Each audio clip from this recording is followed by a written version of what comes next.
Hello everyone and welcome to this episode of Side Stage with Soph, the show that takes you behind the safety curtain, behind the scenes, showing you what it really takes to get a show up on its feet.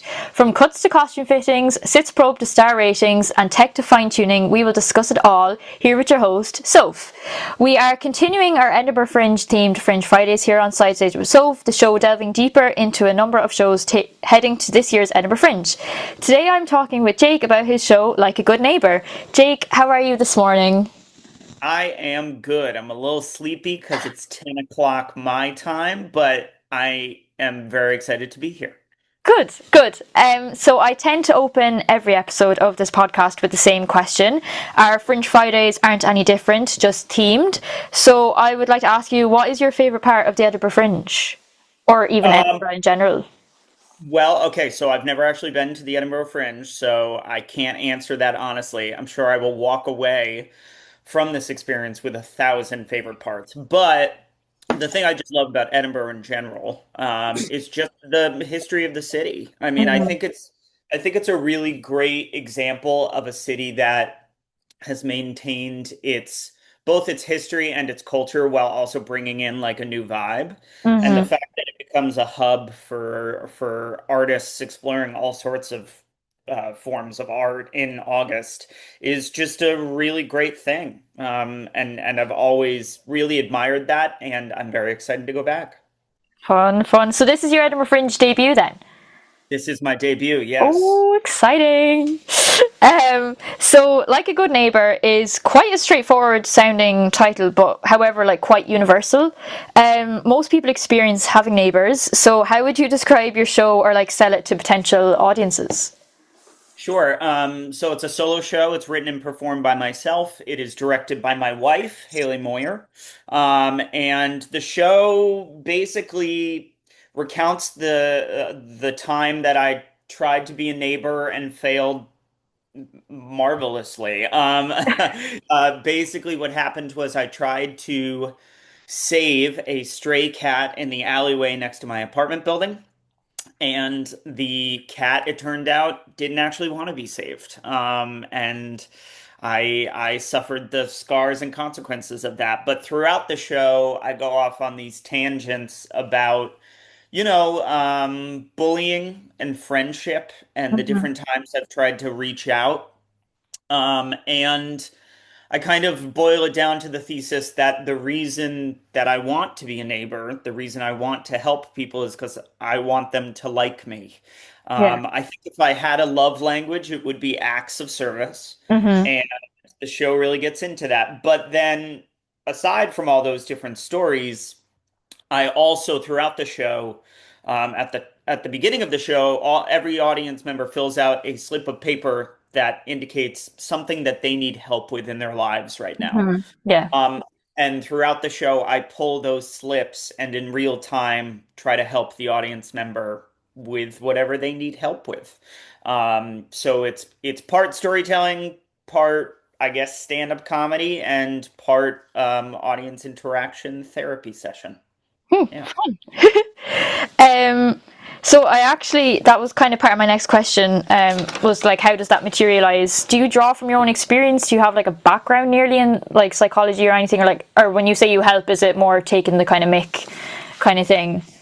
It's a little bit of both. I am not a licensed psychologist. I did study psychology Right. in college, but I'm in theater now, and so I don't really use that degree. Or I guess I do in some aspects, but no, it's a lot of just a lot of it is small ways that I can help. Mm-hmm. And I guess like a good example, so I am currently doing a run of the show in New Okay. York, Right. the theater festival, and um, someone asked, "Help me bring my grandfather back from the dead," and obviously Ooh. I am not capable of reanimating bodies. I am not Dr. Frankenstein, so I we just got into like a conversation about holding on to his memory and the different Mm. ways that you sort of honor people that have passed. One of them was I basically asked, what did your grandfather like to do? What did he fill his time with? And one of the things was he bet on horses, horse racing. And I was like, well, it sounds to me like you need to take that up in his honor, that you need to bet on horses. Now, I'm hoping I didn't give anyone a gambling addiction, Yeah. but but it was nice for me to be like, this is what I would like help with, Yeah. Excuse me. I try to put myself in their shoes. Hmm. And sometimes I can't help, and that sucks in its own Yeah. right, but it's fun to try, I Hmm. guess. So would you say there's a warm atmosphere while you're doing the show? As again, in its summary, it states that you'll be inviting us into the living room. It kind of sounds like a bit of like an intimate setting. Do you feel like you're holding the room as you're performing?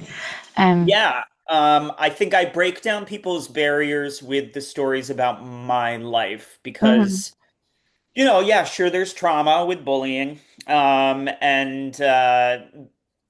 I try to make light of it because I've worked through that stuff. I don't think I'm holding on to any ancient grudges. Mhm. Uh, but I like to think I break down the barriers between me and the audience, not only in the things I'm talking about and my ability to laugh at it as well as their ability, but also I encourage them to like audibly respond to me. Yeah. The best audiences that I have found thus far are the audiences that don't mind throwing out a like, oh, or come on, or whatever. Uh, because once I've broken down that barrier, when I actually get to the helping, it does start to very much feel like I'm having a conversation with a friend in my living room, or at a bar with a pint. And that's what I really like. I've never appreciated theater that like draws the distinction between the audience and Yeah. so the audience and the performers, or the audience and the story even.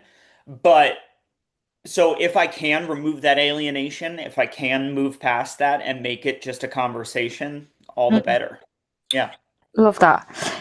You have touched on it already, but your show does explore friendship, bullying, and the concept of the clothing chair. Is this Yeah. the clothing chair that we all know of, half clean, half dirty clothes? Or if not, tell us about it.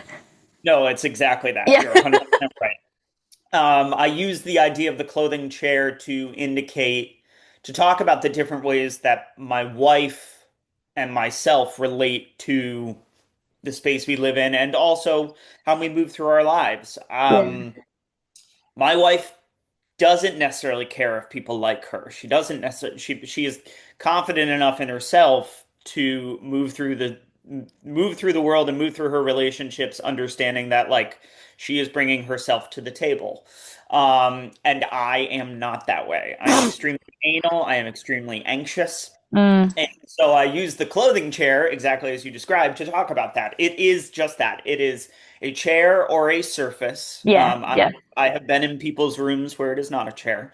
That is not for sitting. It's not for decor. It is entirely for clothes. Hmm. And it's because those clothes are going to be worn again soon. Yeah. And just truth be told, I hate the clothing chair. I hate it. Me too. I like my clothes in my dresser and in my closet, and that's it. Um, and that is not the way everyone moves through the world. Yeah. Yeah, so I'm glad that it's a universal concept. I was a little nervous Yeah. Yeah. making this show across the pond and people being like, "What the hell is he talking about?" But that doesn't appear to be the case. So Yeah. great. Good. So we have reached our fringe themed this or that. Okay. So I suppose you're going to be talking about these like in advance, making it your Okay. debut. But so what will you think you do? Now you have been to Edinburgh before though, so maybe you might have done some of these things as well. So Sure. the first question I'm going to ask is, are you someone who will be flyering or not flyering? Yes. Yes. Yes. Firing. I can't say. I hope it's not me every day because I do have to perform every day that I'm there. But yes, flying. Okay. Yes. Are you? Before we actually started recording, you said that you were planning what shows you were going to see.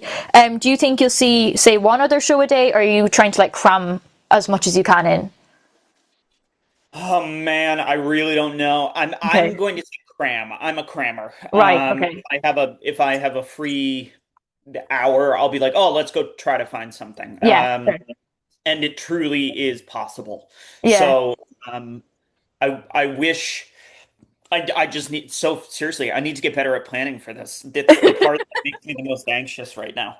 Uh, yes, cram. Do you prefer the hustle and bustle of the Royal Mile, or would you prefer to go up Arthur's Seat for a bit of peace? Oof. I'm going to say hustle and bustle. As much as I think peace and the view from Arthur's Seat is absolutely gorgeous, and I Hmm. definitely will do it at least once. Hustle and bustle. I'm all about being in the heart of it. Do you prefer bagpipes or the other street performers? I'm going to say other street performers. Bagpipes. My grandfather loved bagpipes, and so from a young age, I distinctly remember hearing bagpipes a lot, Yeah. and it's just not for me. Okay. And then lastly is sweet or savory food from food stalls or markets. Savory. I don't Yeah. have a sweet tooth, so savory. Jake, that is the end of our chat for today. I will leave the details for like a good neighbour down below, but just for now, you can catch him at the Vault at Paradise Green between the 8th to the 22nd of August with a few days off in between. Yeah, thank you so much for joining me, Jake, and thank you all for watching, and I'll see you the next time on Side Stage with Soph. Bye! Thank you.